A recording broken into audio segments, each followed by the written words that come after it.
Well, hello everyone. Alejandro Tornato here, coming directly from Beaufort, Georgia.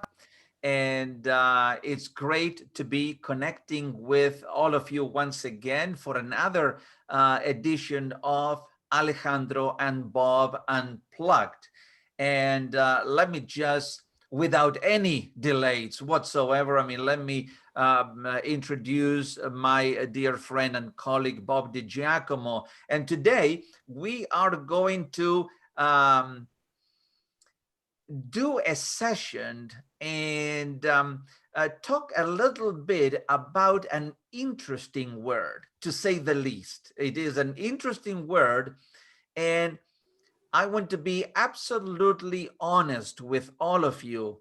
A word that not only is interesting, is intriguing, but of which I really don't have a freaking clue what this is all about. And this is the word compassmentus. Compassmentus. And having said that, I just going to pass the microphone to Bob.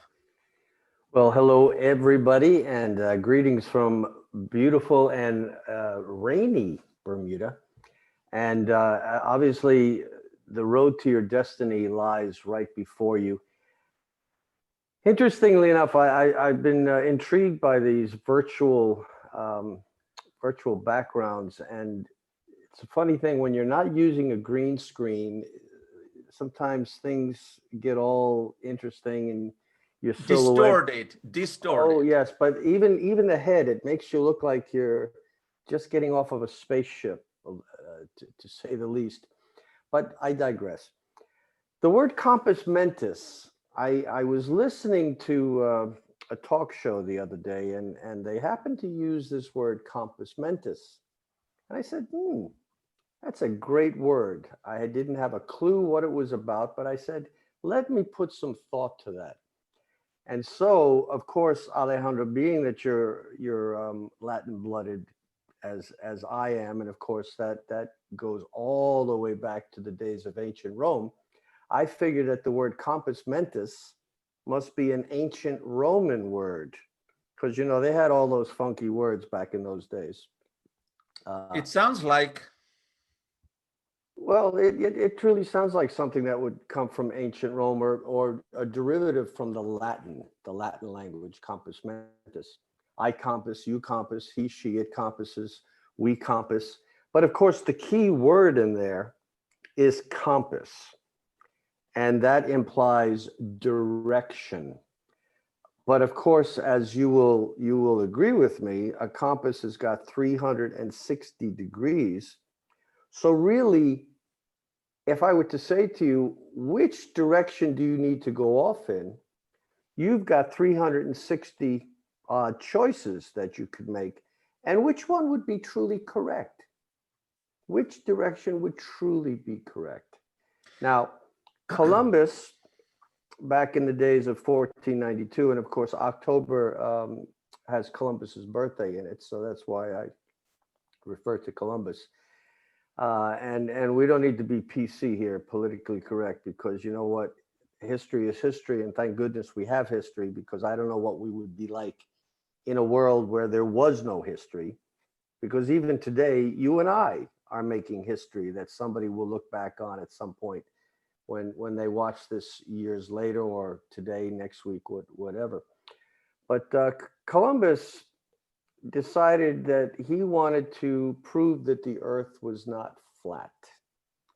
And he wanted to find a shorter route to the east, where all the significant stuff was located. When by stuff, I'm referring to the spices and the things of value back in the day. And he wanted to find a faster way to bring it back to where he was originating from. And of course, he was a good Italian, but he couldn't get any boats from the Italians, so he had to go to Spain. And of course, for those of you that don't know that story, he was able to convince the queen, who took a liking to him, and she gave him 3 boats. And I call them boats because in today's terminology, I wouldn't have wanted to sail 100 feet in any of these boats. That's how small they were. But yet, they sailed, and so he went west to try to get east. So he had to use a compass, and of course, a compass always shoots to magnetic north. Now, they didn't really realize that it was a magnetic north. They just knew it was a north. And of course, somebody invented northeast, south, and west. Uh, and so again, I'm digressing, but again, what direction do you need to go off in to get to the destination that you are trying to get to? And of course, you need to use that compass to keep you on track. So I will turn it back over to you to have a little discussion about how you're feeling of compass mentis. Well, that was a good insightful introduction into the topic, and you mentioned a couple of things that I want to go over. And you said that, of course, Columbus.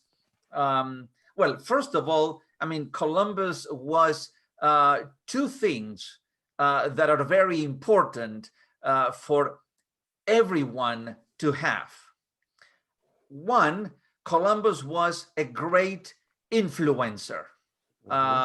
Columbus was an influencer because, of course, I mean, he had the influence to really get to the queen and to get to the royal family to present his case of why he needed these three vessels and so forth, and money and everything else. So he was an influencer. And so for those of you who are watching, I encourage you to improve in your influencing traits, because that is something that is going to get you going to places. I bet he was also quite intentional. That's right. But the second thing that he was a persuader.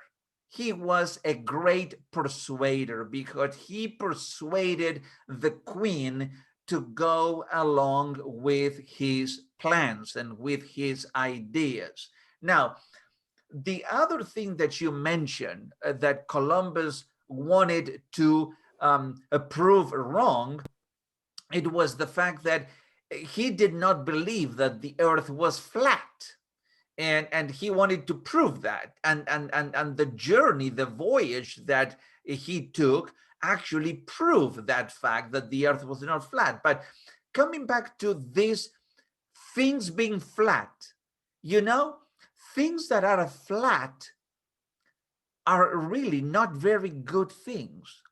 I mean, the earth, if the earth was flat, it would not have been a good thing because you would fall off the edge of that flatness. Now, if you're in a hospital, you really don't want, once they plug you into those machines, you don't want to see a flat line on the monitor, because that would not be a good thing for the person on the bed. I mean, if you got a flat line, it's because basically you deflated, my friend, and there is nothing more than they can do for you. So you don't want to see a flat line. You want to see a line that bounces up and down. So definitely, I think that when it comes to compass mentis and that idea of compass and direction, yes, you have 360 different possibilities to go in the direction that you want to go. And if someone were to ask me and says, well, but out of those 360, okay, which is the right direction? You know what my answer would be?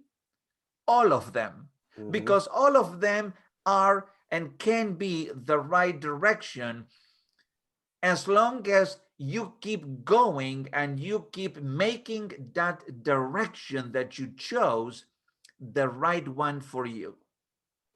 But you know, it's further intriguing as we think about this. Not only are there 360 degrees, but if you start using our mathematical skills you know that each one of those degrees can be divided into minute additional pieces. So there's really almost an infinite, Yeah. finite number of directions you can go off into. And sometimes what happens is that you're heading off in a direction with the intention of getting to a someplace, but you end up getting to somewhere. You know, Bob, as a matter of fact, you know what happened to actually Columbus? He immersed himself into the ocean of limitless possibilities. Mm-hmm. And that is what happens. And for all of you who are watching or will be watching later, this is what life is all about. Life is an ocean of infinite possibilities. Infinite possibilities. So choose what possibility you want for you and create it, and make that your possibility, and keep working that out. It may not be the possibility for me or for Bob, but it definitely is the one for you. Now, here's two more points to ponder. And I don't know how many of you remember watching the movie Lincoln. Now, this movie came out several years ago, but it's worthwhile watching, not just for of the fact that it's a movie about the Civil War, but it was actually a lot more than that. It was a movie where Lincoln set off in a direction. He knew where he wanted to go. And in this movie, there was a line that he used when he was trying to get the support of somebody else, because they were not moving in similar directions. They both wanted to get to the same place, but they were not moving in the same direction to get there. And he says in this movie, what good is it knowing true north? Yes, you can set your course for true north, and you know that from A to B is a straight line.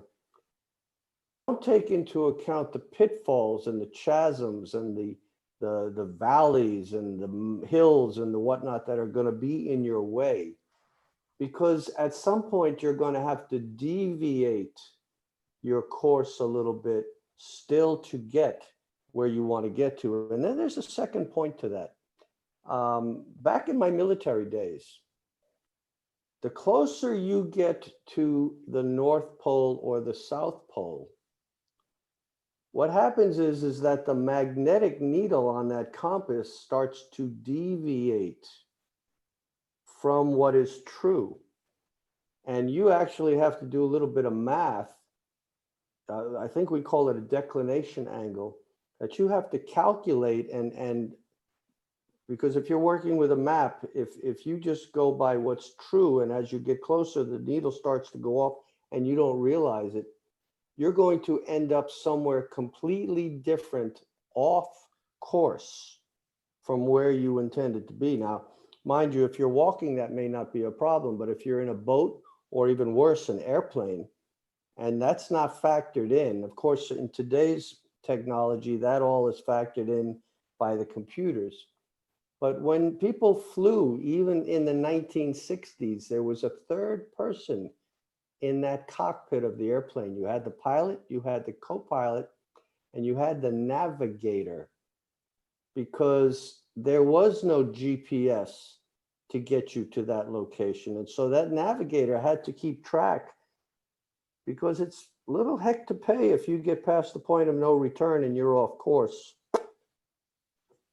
You better find a place to land. Yes, you know what happens is the fact that, and some people may not realize it, but and some people would say, well, but it's just you're deviating a tiny small angle from the direction that you want to go, and that's fine and dandy when the distance that you're traveling is a very short one. So if it's a short distance, a small angle may not make all that much of a difference. But when you have a small angle and you travel a very long distance, that angle, that deviation gets bigger and bigger and bigger. And then by the end, but by the time that you end, I mean, you could be hundreds or even thousands of miles off the target I mean, that you wanted, to hit. So it can be very significant depending on where you're going. Now, obviously, we're not necessarily talking about mountaineering or Boy Scouting, Girl Scouting today. We're coming at this from a leadership perspective. So what does a compass have to do with you getting to that goal, that task that you're trying to secure? Yeah, it's definitely when it comes to leadership, and I think that for leaders, we are talking about a vision. Okay, I mean, they want to get to a place. They want to bring a business or a company to a particular destination, and and sometimes, I would say most of the times, is not a straight line. I mean, leaders have to be able to, in some ways, take detours, I mean, to get to the destination. Um, and sometimes you have to go backwards in order to keep going forward. So there's not, but what happens is that the worst thing that can happen to a leader is losing that vision from where they want to get to. As long as they keep that vision in their minds and they're shooting for that vision, sometimes they have to take a different road. They have to take a shortcut. They have to go back. They have to make a turn. They have to go over a little mountain, whatever it may be. But that vision is still very clear in their minds. Once that vision becomes blurry, when that vision becomes perhaps there's a lack of vibrancy in getting to that vision, then that's where the problems arise.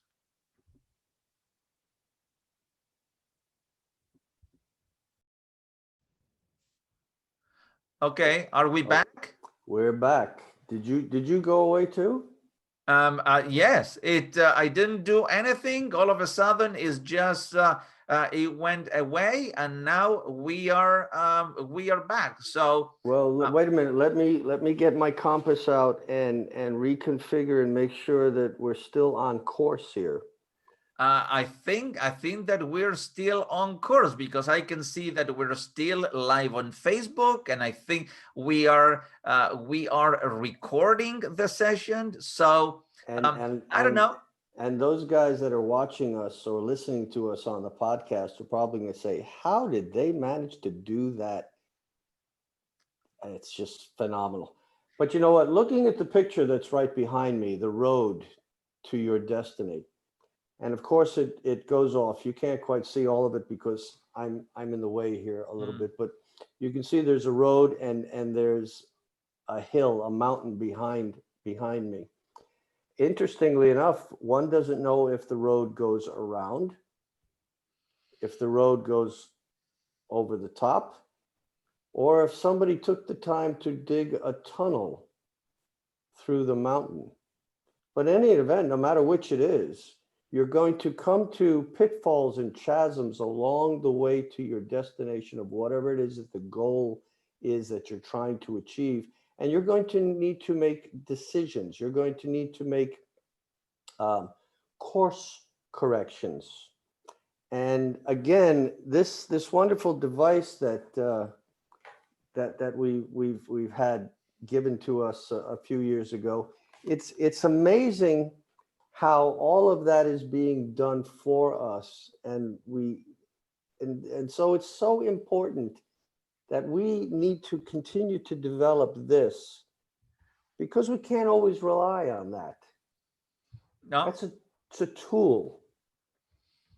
This, if we don't know how to use this thing with the needle on it, we could definitely end up off course. But again, you have to make course corrections as you progress.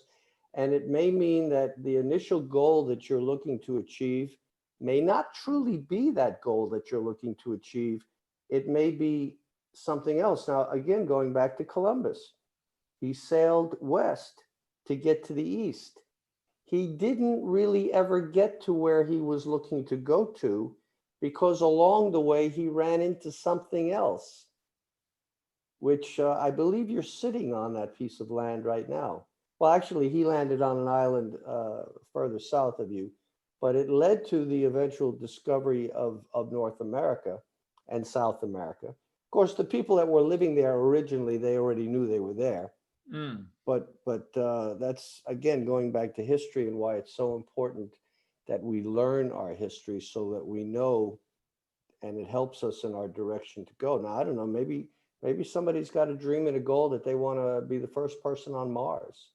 Hey, now that's going to take some course correction as you go.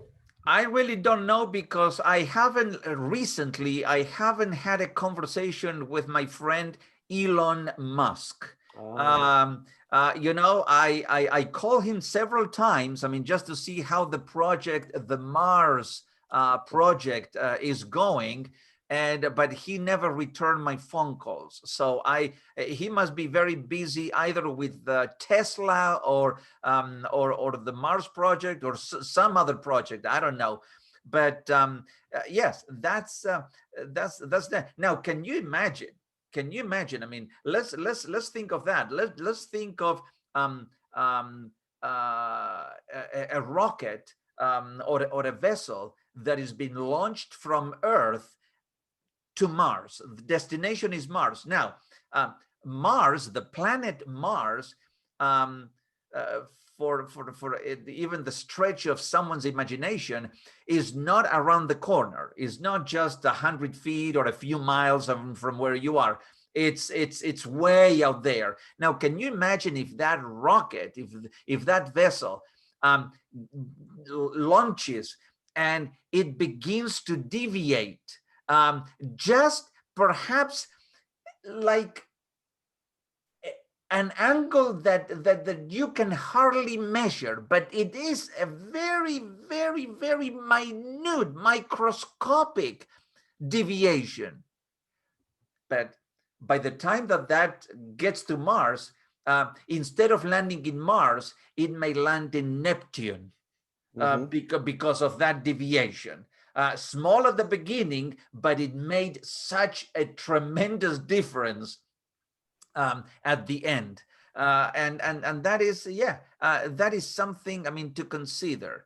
And that's why I use a pencil and a paper, or a marker and a whiteboard, to be able to make those corrections as we go, so that and that gives us a bit of a map of what has transpired, compassmentus from the Latin.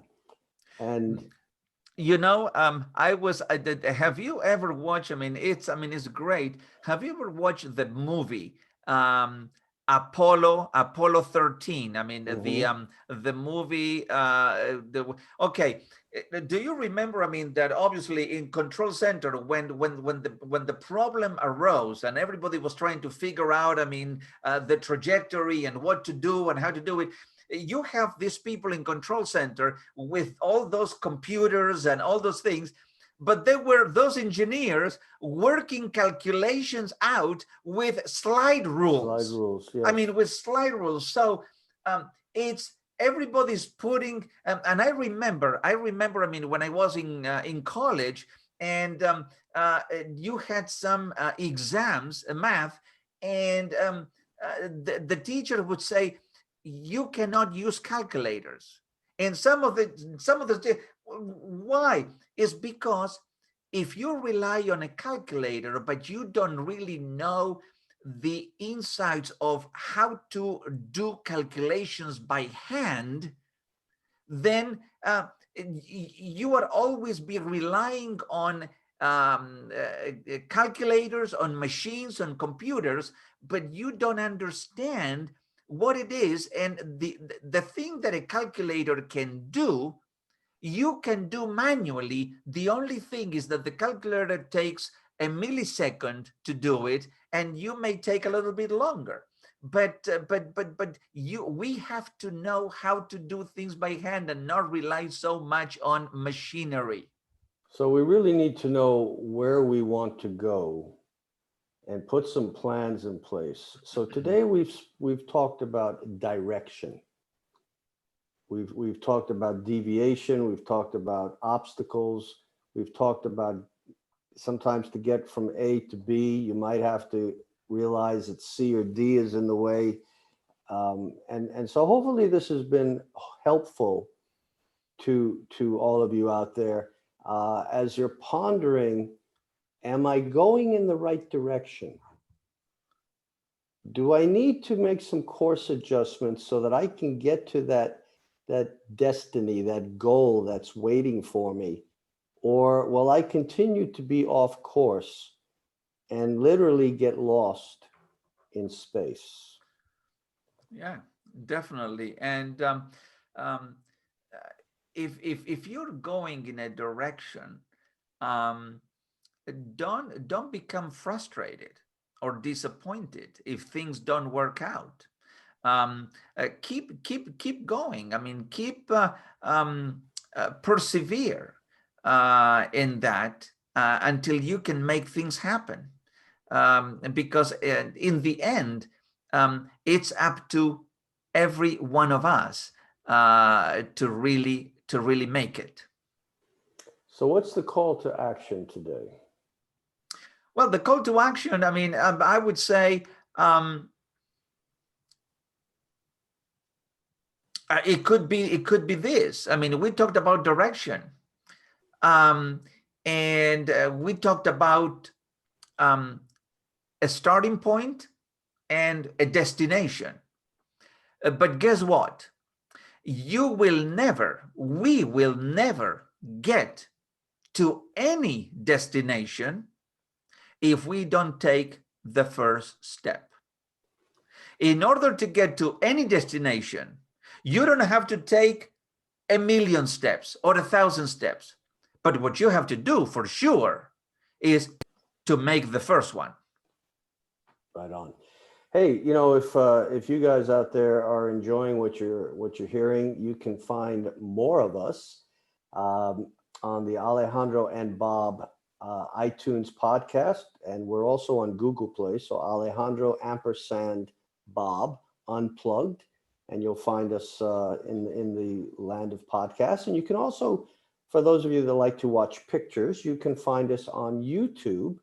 And I know if you go to my name, which is right down there at the bottom, you can go to my channel. And if you go over to Alejandro's name, you will find his YouTube channel, and you can subscribe and take us everywhere you go. But most importantly, with the podcast, because we put out podcasts, you can download us and take us along the road to your destiny as you travel from A to B. Because that's what we're all about. We're all about being there to help you. And hey, reach out to us. And if you have any questions. Definitely, yes. Or even if you want us to, if there's a topic that you would like to know more of, or something that you are intrigued about, let us know. And we'll do our due diligence, and we'll create a session tailored specifically for you. So give us your comments. Unplugged, of course. Of course, yes, definitely. That's the name of the game. So thank you very much, all of you. Until the next time that we meet, all the very best. Be intentional, be kind, be passionate, and live every single day to the fullest. And share us with your friends. And share, yes, and take us everywhere, okay? Don't forget that. So thank you very much. A good day, and be well. Bye-bye.